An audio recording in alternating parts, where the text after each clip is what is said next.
So hello everyone. और आज हमारे पास नेक्स्ट 5 क्वेश्चंस हैं। ट्रांसलेशन तक हमने कर लिया था, ट्राम से लेके in search of an easy problem तक। ठीक है, तो ट्राम देख लेते हैं फर्स्ट ऑफ ऑल।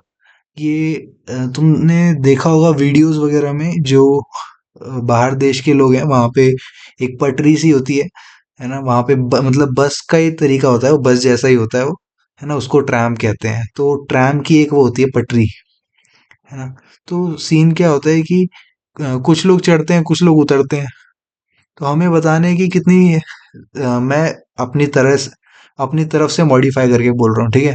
क्वेश्चन कुछ भी बोल रहा है, मतलब कंफ्यूज मत होना। मगर मैं इजीली बता रहा हूँ तुम्हें कि हमारे पास अ, 4 स्टॉप हैं, ऐसे समझ लो 4 स्टैंड है। गाड़ी रुकेगी, जब भी गाड़ी रुकेगी तो कुछ लोग चढ़ेंगे, कुछ लोग उतरेंगे। ठीक है, मैंने यहाँ एक बना रखा है, ये देखो, ट्रैम पे। हाँ, तो ये दिख रहा है। तो कुछ लोग चढ़ेंगे, कुछ लोग उतरेंगे। तुम्हें बताना है कि मैक्सिमम सीट कितनी होनी चाहिए, मतलब कि कितने लोग बैठ सके आराम से, ऐसे कुछ बताना है। तो शुरू में तो 0 लोग उतरेंगे, क्योंकि हम मान के चल रहे हैं ट्रैम जो है वो पहले पहले खाली होगा, है ना। तो यहाँ पे चढ़ने उतरने का सीन है पैसेंजर्स का। तो शुरू में आउट आउट मतलब बाहर कितने निकले, तो कोई निकलेगा ही नहीं बाहर ट्रैम से, क्योंकि पहला स्टॉप है। तो वहां पे जैसे ही ट्रैम वेट करा, तो 3 लोग चढ़े उसमें, तो हमें 3 सीट की जरूरत पड़ी। ठीक है, नेक्स्ट स्टॉप में देखो, 2 लोग उतर गए और 5 चढ़े। समझ में आया? आउट मतलब 2 लोग उतर गए, 3 थे पहले, उसमें से 2 उतर गए और 5 और चढ़ गए। तो बेचारे एक पहले वाला और साथ में 5 और आ गए, तो 6 टोटल हो गए। यानी हमें 6 सीट की रिक्वायरमेंट है। ठीक है, उसके बाद बोल रहे हैं कि 4 लोग उतर गए। 6 थे ना, उसमें से 4 उतर गए, 2 चढ़ गए। यानी 6 में से 4 उतर गए, यानी 2 बचे और 2 और चढ़ गए, तो 4 हो गए। और एट द एंड आखिरी स्टॉप था, क्योंकि 4 ही स्टॉप थे, तो चौथे स्टॉप में सारे उतर गए और कोई नहीं चढ़ा।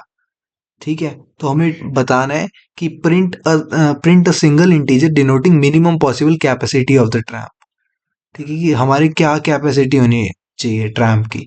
तो यह इस तरह से मान लो कि जो सीट है बैठने की, वो ऐसे है कि हम आराम से लोगों को बैठा सकें। ठीक है, अगर मान लो तुम्हारा यहाँ पे 6 इज द आंसर, है ना, यहाँ 6 आउटपुट है, क्योंकि 6 सफिशियंट है कैपेसिटी। अब 6 सीटें होंगी तो 3 लोग भी बैठ जाएंगे, 4 भी बैठ जाएंगे, 6 भी बैठ जाएंगे, 0 भी बैठ जाएंगे, है ना। तो ये कुछ इस तरह से बोल रहा है। तो हमारा स्टेटस क्या है? हम्म, हमने करा क्या कि काउंट कर रहे हैं हम, और मैक्सिमम मान लेते हैं 0 है। ठीक है, तो हमने लूप चलाया। अच्छा, क्वेश्चन में आउट पहले दे रखा है, मतलब कितने लोग जा रहे हैं। भले ही मैंने इंट इन आउट लिया है, आउट को पहले लेना है, ध्यान रखना। ठीक है, मतलब ऐसा कंफ्यूज ना हो जाओ, इसलिए बोल रहा हूँ कि जैसे शुरू में पहले कितने लोग आउट हुए, 0 लोग, है ना। तो इस चीज का ध्यान रखना। आउट है 0 और इन है 3। तो हमारा तरीका क्या हुआ, हम काउंट में ऐड करते जाएंगे इन माइनस आउट। इन मतलब 3 - 0, 3 - 0 कितना होता है, 3 होता है। तो काउंट की वैल्यू अभी 3 हो जाएगी, क्योंकि 0 + 3 3 होता है। नेक्स्ट स्टॉप में देखो, 5 - 2 कितना होता है, 3 होता है। तो 3 में 3 ऐड हुआ, 6 हो जाएगी। यहाँ पे देखो, 2 - 4 कितना होता है, -2 होता है। तो यहाँ पे काउंट की वैल्यू क्या हो जाएगी, कम हो जाएगी। इसलिए हमें सिर्फ मैक्सिमम वाला देखना है। देखो यहाँ पे इनमें से मैक्सिमम वैल्यू कौन सी है, 6 है ना। तो वही आंसर होगा। तो अगर हमारा काउंट की वैल्यू मैक्सिमम से ज्यादा है, क्योंकि शुरू में हो ही जाएगा, है ना, पहले स्टेप में 3 होने वाली थी, तो मैक्सिमम की वैल्यू काउंट हो जाएगी, है ना। फिर जब 6 होगी तो फिर मैक्सिमम की वैल्यू चेंज ही नहीं होगी, तो maximum is the answer. Hope समझ में आया होगा। ठीक है, डोंट सेव। नेक्स्ट पे आते हैं। आ, अगला प्रॉब्लम है विनय एंड फेंस का। विनय जो है ना, अपने दोस्तों के साथ छुप छुप के जा रहा है। फेंस मतलब मान के चलो कि दीवार है, कुछ इस तरह की। उसकी हाइट है h। ठीक है, उसकी एक दीवार है, उसकी हाइट h है, तुम उसके नीचे छुप छुप के जा रहे हो। अगर तुम्हारी हाइट छोटी है, तो क्या तुम्हें बेंड होने की जरूरत है? मतलब तुम्हारी हाइट ही छोटी है, दीवार की हाइट से तुम्हारी हाइट छोटी है, तो तुम पैदल पैदल चल लो। अब ये सारे दोस्त जो हैं, ऐसे करके चल रहे हैं कि ये दीवार है, यहाँ पे एक पहला लड़का है और यहाँ दूसरा लड़का है, ये बेंड होने वाला, मतलब ये लंबा लड़का है तभी बेंड हुआ है कि ये दिख ना जाए, ये साथ में चल रहे हैं यानी एक ही रो में, है ना। तो एक चीज का ध्यान रखना कि जैसे जो सीधा लड़का मतलब जो स्टैंडिंग है, यानी वो पैदल पैदल चल रहा है, उसकी हाइट छोटी है फ्रॉम फेंस, तो उसकी विड्थ रहेगी 1। और जो बेंड हुआ है उस पर्सन की विड्थ रहेगी 2। ये फैक्ट है।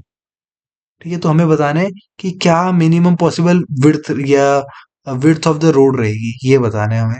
ठीक है, क्वेश्चन पूछ रहे हैं minimum possible width of the road. For example देखो, 3 7 दे रखा है। 3 मतलब 3 दोस्त हैं, 3 फ्रेंड्स हैं। 7 मतलब फेंस की हाइट है 7, यानी हमारे अगर दोस्तों की हाइट 7 से कम है तो चलेगा, है ना। तो यहाँ पे देखो 4 है यानी छोटी है, तो स्ट्रेट स्ट्रेट रहेगा खड़ा, है ना। मतलब बेंड नहीं होना पड़ेगा उसको। बेंड होना समझ रहे हो ना तुम, वो जैसे छुप छुप के चलते हैं, बेंड होके चलते हैं ना। तो ये तो इसकी हाइट छोटी है तो स्ट्रेट रहेगा, क्योंकि 4 is smaller than 7, तो इसकी विड्थ 1 रहेगी। टॉकिंग अबाउट 5 भी स्ट्रेट रहेगा, मगर 14 जो है उसको बेंड होना पड़ेगा, है ना। तो इसकी विड्थ 2 हो जाएगी। बेंड वाले की विड्थ क्या है, 2 है। तो टोटल विड्थ कितनी हुई, 1 + 1 + 2 इज दैट इज 4। तो 4 इज द आंसर। समझ में आया। देखो, अगर हमारी फेंस की हाइट और ये सेम है तो हमें कोई दिक्कत नहीं है, 6 इज द आंसर। ठीक है, तो क्वेश्चन का इंट्यूशन समझ में आया, पॉज करके पढ़ लो, कोई बात नहीं। विन एंड फेंस पे, ठीक है, वरना मैं यहाँ पे दे ही देता हूँ, मतलब जो डिस्क्रिप्शन में लिंक है ना, मैं वहाँ सॉल्यूशन दे देता हूँ। तो ये देखो, ये लिखा हुआ है सॉल्यूशन। ओके, या तो तुम यहाँ से देख लो। देखो, मैंने अभी ट्रैम वाला समझाया, विन एंड फेंस का चलो यहीं से समझा देता हूँ। वहाँ भी मैंने यही लिखा है कि मैंने यहाँ पे अच्छा नेमिंग कन्वेंशन लगाया कि नंबर ऑफ फ्रेंड्स, कितने दोस्त हैं, हाइट क्या है फेंस की। मैं फील यार यहाँ आता है, ठीक है, मैं यहीं आ रहा हूँ, वहां भी देख लेना। देखो, number of friends, height of fence, road की विड्थ 0। अभी हम 0 मान के चल रहे हैं, हमें यही बताना है कितनी होने वाली है। जैसे पहले क्वेश्चन का आंसर 4 था ना, और एक इंडिविजुअल लड़के की हाइट क्या है। तो पहले तो हम कितने फ्रेंड्स हैं, ठीक है, यहाँ देखो 3 फ्रेंड्स थे और 7 फ्रेंड्स की हाइट थी। ये हमने इनपुट ले लिया। उसके बाद हमने लूप चलाया कितना, 3 बार, है ना, क्योंकि उन सभी फ्रेंड्स की हाइट हमें चेक करनी है। तो इंडिविजुअल हाइट हमने से इन करवा दिया। अगर इंडिविजुअल हाइट जो है वो greater than height of fence है, यानी हाइट ज्यादा निकली, तो हमें रोड की विड्थ क्या करनी है, उसमें 2 जोड़ देना। ठीक है, 0 था तो 2 जोड़ देंगे, नहीं तो हमें 1 जोड़ना है उसमें। सिंपल, यही हमें आउटपुट कर देना है। कुछ था क्या इसमें, समझ में आया ना, कि अगर हाइट हमारी लड़के की ज्यादा निकली, जैसे 14 के लिए यहाँ पे 2 जोड़ा गया होगा और बाकी 2 के लिए 1 1 जोड़ा होगा, तो तभी जाके 2 और 1 1 4 होता है। ये बहुत इजीली समझाया मैंने, होप आ रहा होगा तुम्हें समझ में। करके देखना खुद से। Q at the school. अच्छा, क्यू में क्या है कि यहाँ पे ना लड़के क्या कह रहे हैं कि भाई हम चाहते हैं, मतलब हम एक अच्छा काम कर रहे हैं कि एक तो बी जो है बॉय है। ठीक है, मैंने यहाँ पे बना रखा है, ये देख लो, ज्यादा बेटर रहेगा, डोंट सेव। ये दूसरा वाला था, हाँ। बी मतलब बॉय है, जी मतलब गर्ल है। तो अभी लाइन लग रखी है मान के चलो, और बॉय जो है वो लाइन के सबसे आगे खड़ा है। मगर इसको अच्छा नहीं लगता कि मतलब वो कहता है ना लेडीज फर्स्ट, वैसा वाला। तो इसने बोला कि गर्ल को आगे आना चाहिए। ठीक है, मतलब अगर बॉय आगे है, गर्ल पीछे है, तो गर्ल आगे आनी चाहिए। तो हर फ्रेम में गर्ल आगे आएगी। ठीक है, ये समझ लो, स्कूल में ये चक्कर है। तो क्या होगा, क्वेश्चन बोल रहे हैं कि 5 लोग हैं, दिख ही रहे 5 लोग हैं लाइन में लगे हुए। सबसे पहला लड़का है, इसको मिलना चाहिए था पहले चांस।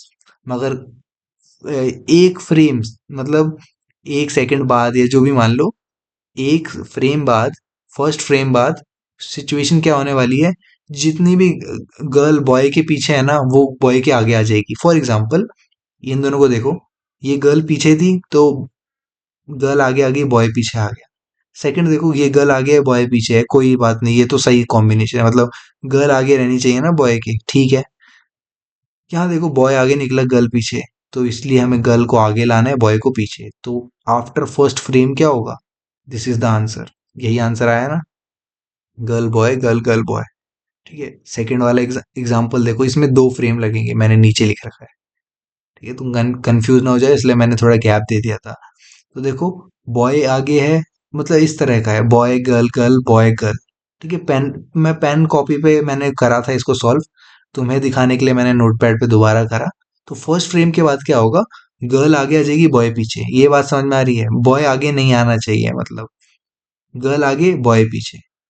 ठीक है, अब बॉय जैसे ही पीछे आया तो उसके पीछे गर्ल आ गई, उस समय हमें नहीं देखना है। ठीक है, ध्यान रखना, ऐसे मत करना कि जो स्वैप हुए हैं स्वैप कर रहे हैं हम, समझ में आ रहा है ना तुम्हें?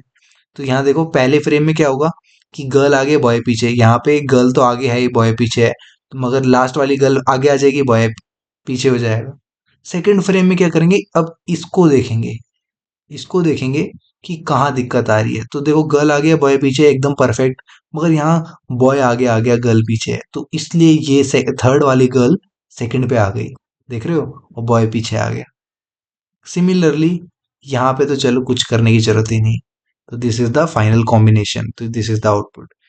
ठीक है, जी जी, बी जी, बी। अब ये करा क्या हमने भाई, तो हमने क्यू एट द स्कूल पे गए, मैंने इसमें क्या करा ना कि एन और टी ले लिया। ठीक है, और जब तक हमारा ये चल रहा है, ठीक है, एन मतलब कि क्यू में कितने नंबर हैं, ठीक है, टी मतलब कितना टाइम फ्रेम है, और एस मतलब स्ट्रिंग है, यानी वो क्यू जो क्यू यू डबल ई वाला है, क्यू यू ई यू ई वाला, उसमें क्या है कि ये वाइल का लूप चलेगा हमारा कितनी बार, जैसे मैं दिखा रहा था तुम्हें, यहाँ पे यहाँ पे फ्रेम क्या था, यहाँ पे 2 बार चल रहा था लूप, है ना, फर्स्ट और सेकंड वाला ही आंसर था। तो जब तक फ्रेम के बेसिस पे हमारा चलेगा, ओके। फिर बात आती है हमारी कि इसमें फॉर लूप के अंदर मैंने क्या करा, आई 0 से लेके n-1 तक चलाया, और अगर स्ट्रिंग आई जो है बॉय है, और i+1 यानी उस बॉय के पीछे गर्ल है ना, इसका मतलब यही पता लग रहा है कि बॉय पहले आ रहा है, गर्ल पीछे आ रही है, तो हम क्या करेंगे, S string of I that is the ith index पे हम गर्ल ले आएंगे, और उसके पीछे हम बॉय ले आएंगे, या शुद्ध भाषा में बोलूँ तो हमने स्वैप कर दिया है। ठीक है, बॉय आगे था, गर्ल पीछे थी, गर्ल को आगे कर दिया, बॉय को पीछे, और आई प्लस प्लस। ठीक है, आई प्लस प्लस कर दिया, सी आउट एस। और फाइनली जब ये लूप खत्म हो जाएगा, तुम कंफ्यूज मत होना, मतलब ये वाइल का लूप यानी यहाँ ब्रैकेट्स लगे हैं, नहीं लगाए मैंने क्योंकि ऑब्वियसली वाइल जब भी चलेगा फॉर चलाएगा, फॉर जब भी चलेगा इफ चलाएगा, है ना, तो मैंने सोचा कि क्यों लगाना बेवजह करली ब्रेसेस। ठीक, कंफ्यूजन हो रही है तो तुम लगा सकते हो। ठीक है, तो at the end of the frames हमें पता चल जाएगा कि क्या सीक्वेंस बन रहा है आउटपुट का। ओके, नेक्स्ट आता है हमारा beautiful year. Beautiful year is a nice problem. ठीक है, इसके मैंने 2 तरीके सोचे थे, इसको हटा देता हूँ, डोंट सेव। हम्म, हाँ, तो ब्यूटीफुल ईयर प्रॉब्लम तब तक लोड हो रही है, मैं समझा ही देता हूँ। एक ईयर ब्यूटीफुल तब होता है जब उसमें समथिंग, मतलब उसमें सारी वैल्यू डिस्टिंक्ट होती हैं, जैसे 1984 1987 को देखो, यहाँ पे सारी डिफरेंट वैल्यूज हैं, मतलब 1 अलग है, 9 अलग है, 8 अलग है, 7 अलग है ना, सारी डिफरेंट है। तो ये एक ब्यूटीफुल ईयर है। ठीक है, मगर कोई ईयर में कुछ भी नंबर रिपीट होता है, फॉर एग्जाम्पल यहाँ देखो, 1987 के बाद आता है 1988, तो ये 88 तो रिपीट हो रहा है, 8 जो है वो 2 टाइम्स रिपीट हो रहा है, नो मैटर कि वो कितनी बार भी रिपीट हो, 8 अगर 4 टाइम्स भी रिपीट होता है तो कोई बात नहीं, रिपीट तो हो रहा है ना, तो ये ब्यूटीफुल ईयर नहीं है। सिमिलरली यहाँ देखो, क्वेश्चन पढ़ो, it seems like the year of 2013 came only yesterday, और हमारे पास एक चीज है कि 2013 जो था वो पहला साल था आफ्टर 1987 जिसमें डिस्टिंक्ट डिजिट थी। ठीक है, देखो, क्योंकि अब जैसे ही तुम 1987 के बाद 1988 देखोगे तो ये रिपीट हो गया 8, यहाँ पे 9 रिपीट हो गया, यहाँ पे 9 रिपीट हो गया, फिर ऐसे करते करते सब रिपीट हो रहा है, 2012 में भी 2 रिपीट हो रहा है, मगर 2013 जो था वो ब्यूटीफुल ईयर है, क्योंकि यहाँ पे सारी डिस्टिंक्ट वैल्यूज है। 2014 भी ब्यूटीफुल ईयर है, उसमें कोई मनाही नहीं है, मगर 1987 के बाद 2013 is the next beautiful year. ये क्वेश्चन का कहना है। तो तुम्हें बताना है कि एक पर्टिकुलर ईयर के बाद अगला ब्यूटीफुल ईयर कब आएगा। ठीक है। और इस चीज का ध्यान रखना, स्ट्रिक्टली लार्जर, यानी ऐसा नहीं कि मैं 2013 का पूछूं, जैसे 1987 है तो इसका आंसर क्या होगा। कुछ लोग कहेंगे यही हमारा ब्यूटीफुल ईयर है, हाँ ये है तो सही, मगर मुझे ये नहीं चाहिए, इसके अगला वाला चाहिए, है ना। तो ध्यान देना, अगला होना चाहिए। ठीक है। तो करेंगे क्या इस पर्टिकुलर प्रॉब्लम में। मैंने इसको देख रहे होगे तुम कि मैंने 3 बार एक्सेप्ट, 3 टाइम्स करा है इसको। तो पहले मैं इस बेसिक तरीके को दिखा देता हूँ जो मैंने करके देखा कि, अच्छा क्वेश्चन को ध्यान से पढ़ोगे ना, एक चीज है यहाँ पे बोल रहे हैं कि हमारा 1000 से 9000 के बीच में होना चाहिए। ठीक है, इस चीज का ध्यान रखेंगे। तो हमने क्या करा, हर एक पर्टिकुलर मैंने डिजिट निकाल दी। ओ यानी वंस, वंस पोजीशन पे क्या आएगा, जो 10 से डिवाइड करने पे रिमाइंडर आएगा। टेंस पोजीशन पे क्या आएगा, जो अ, मतलब फर्स्ट पोजीशन को नेग्लेक्ट कर लो, सेकंड वाला, यानी 10 से एक बार डिवाइड कर दो, उसके बाद रिमाइंडर निकालो। ठीक है, यानी वही पॉइंट के नंबर तो देखते नहीं है इंटीजर वैल्यू में। ये चीज तो मैं समझ में आ रही है ना, क्या कर रखा है मैंने। कंफ्यूज बिल्कुल मत होना भाई, बता दो अगर नहीं आया तो। सॉरी अगर तुम्हें आ गया तो, मगर मैं तुम्हें बता रहा हूँ। जैसे 2013 है ना, तो इसमें जब मैं इसको अ, मैं अगर मॉड्यूलस 10 करूंगा, इसका आंसर आएगा 3। क्योंकि ये बता रहा है कि अगर 2013 को मैं 10 से डिवाइड कर रहा हूँ, तो ये बताता है रिमाइंडर क्या आया। ऑब्वियसली 3 आएगा, है ना, क्योंकि 10 की टेबल में 2010 होता है। बचा कितना, 3, तो 3 इज द रिमाइंडर। अब मैंने क्या करा, एक स्टेप और आगे गया, मैंने आखिरी डिजिट निकाल दी। कि ये बिगनर्स के लिए है भाई, जिसको पता है ये बहुत ऑब्वियस लग रहा है, मुझे मालूम है। ठीक है, अगर कुछ नया सीखना है तो औरों को भी। अब इसको अगर 10 से डिवाइड कर देंगे तो आंसर क्या आएगा, 201.3 आएगा। कौन कौन मानता है इसे। ठीक है, होपफुली तुम्हें पता होगा ये। मगर इंटीजर वैल्यू में पॉइंट की वैल्यू नहीं पता चलती, तो इसलिए क्या आया, 201 आया। अब क्या करेंगे हम, मैंने क्या करा है, इसके बाद मॉड्यूलस 10 करा है। ठीक है, 10, तो इसका मतलब कि इसका अगर मॉड्यूलस 10 करो तो बताओ क्या आने वाला है। दो, 10 की टेबल में 200 तो आता है ना, 200 तो आता है 10 की टेबल में, रिमाइंडर क्या बचा, 1। यानी देख रहे हो, मैंने 3 अलग कर दिया, 1 अलग कर दिया। तो ये वंस पोजीशन पे था, ये टेंस पे था। सिमिलरली मैंने 100 पोजीशन वाला भी निकाला और 1000 वाला भी निकाला। ठीक है, क्वेश्चन में बोल रखा है कि ये वैल्यूज 1000 से 9000 के बीच में आएंगी, तो हमें पता है कि 1000 तक में काम हो जाएगा। ठीक है, और हम क्या कर रहे हैं यहाँ पे, अगर वंस जो है वो 10 से नहीं नहीं मैच कर रहा है, ये मतलब ये चेक कर रहा हूं मैं डिस्टिंक्ट है कि नहीं, डिस्टिंक्ट है कि नहीं, मतलब सारी वैल्यूज अलग अलग है कि नहीं, है ना। नॉट इक्वल टू का सिंबल होता है। तो अगर पहली पोजीशन नॉट इक्वल टू, ये दूसरी पोजीशन सिमिलरली तीसरी के भी बराबर नहीं है, चौथी के बराबर नहीं है, दूसरी तीसरी के नहीं है, तीसरी दूसरी चौथी के नहीं है, तीसरी चौथी के नहीं, मैंने सारे कॉम्बिनेशन ले लिए। अगर ऐसा है ना, तो प्रिंट कर दो, प्रिंट कर दो ऐसा है तो। ठीक है, क्योंकि हमें मिल गया अपना ब्यूटीफुल ईयर। नहीं है तो ये उसको बढ़ाते जाओ आगे, उसको बढ़ाते जाओ। तो पहली बात तो मैंने क्या करा, यहाँ पे n इक्वल टू n+1 करा। क्योंकि क्वेश्चन में जैसे 1987 दे रखा था ना क्वेश्चन में, तो वो क्या करता, अगर मैं ये नहीं करता ना, तो वो इसी में 1987 ही दोबारा आउटपुट निकाल देता। हमें इसलिए शुरू में एक वैल्यू आगे करनी पड़ी कि हमें अगली वैल्यू मिले, है ना। और दूसरा यहाँ पे मैंने वाइल ट्रू लिया है। ये वाइल ट्रू का केस जो होता है वो होता है इनफाइनाइट लूप का, कि ये लूप चलता ही जाएगा, चलता ही जाएगा। इसलिए मैंने एक रिटर्न जीरो लगाया, कि ये लूप तभी रुकेगा जब जब अगला वैल्यू आउटपुट हो जाएगा। मतलब अगला ब्यूटीफुल ईयर जब आउटपुट हो जाएगा तभी जाके ये लूप टर्मिनेट हो जाएगा। रिटर्न जीरो बताता है। ओके, तो ये तरीका है मेरा वाला, और ये तरीका है एक्सपर्ट वाला। कि उस बंदे ने क्या करा, उस बंदे ने नहीं करा, एक तरह से मैंने पता लगाया था कि एक्चुअल तरीका क्या होता है। तो हम देखते होंगे कि फंक्शन बनाते हैं हम, मतलब कॉल करते हैं ना फंक्शन को, तो उसी वे में कुछ करा हुआ है ये। थोड़ा वेट कर लेते हैं। ठीक है।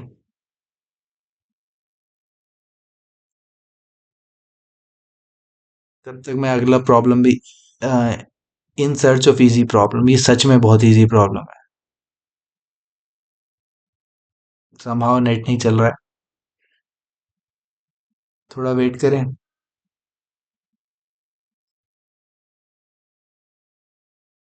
चलने लगा। तो मैं बता रहा था कि हम क्या कर सकते हैं कि एक बोल फंक्शन बना सकते हैं। इसमें क्या होगा कि बोल मतलब होता है कि या तो वो ट्रू रिटर्न करेगा या फॉल्स।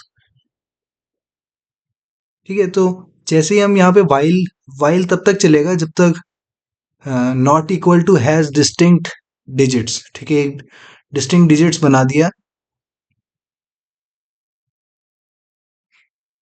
हाँ, देखो, एन लिया, सी इन एन करा, N is equal to N plus one करा। ओके, अब जब तक वाइल नॉट यानी हैज डिस्टिंक्ट, जब तक उसमें डिस्टिंक्ट डिजिट नहीं है ना, तब तक चलेगा ये। और हर बार ये कॉल कर रहा है एन को।